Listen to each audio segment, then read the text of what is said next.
এর বাদে মহিলারা ফ্যামিলি কার্ড কত উনচল্লিশ। হ্যাঁ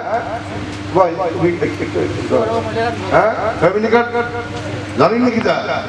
আচ্ছা, এটা দিয়া ২,৫০০ টাকার বুসিমাইল জিনিসপত্র মাগনা পাইবা প্রতি মাসে। চাউল, ডাল, তেল, লবণ, চিনি, পেঁয়াজ, মশলা,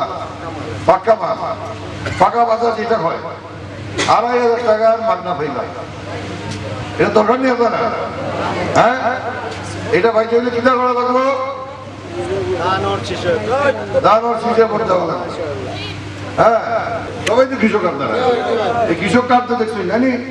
হ্যাঁ জানেন তো এটা সুলভ মূল্যে এই যে বীজ, সার, কীটনাশক পাইবা ইনশাআল্লাহ বিএনপি ক্ষমতা দেয়।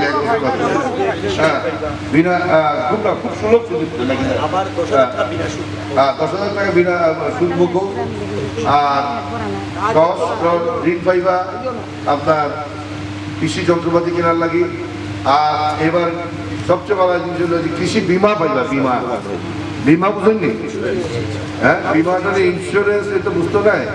এটা হইলো আপনি দান ফরাইলা একেবারে ২০ মণ পাইবা দান, তাই নি? আর ইনো আপনি এই সার, কীটনাশক, বীজ ওটাই গেছে ধরুক আপনার আরো ৫,০০০ টাকা। আর এই মাল, এই যে দান হইব, এটা নিয়ে আপনি পাইবার কথা ২০,০০০ টাকার কথা। এটা উদাহরণ হিসেবে করা। সেই ২৫,০০০ টাকা আপনার ২০,০০০ টাকা বিক্রি করে পাইবার কথা, আর ৫,০০০ টাকা আপনি পুঁজি। এখন যদি বন্যায় বা খরায় বা তুফানে আপনার শস্য তো নষ্ট হইতে পারে, হইতে পারে না? তখন তো আপনার সব গেল।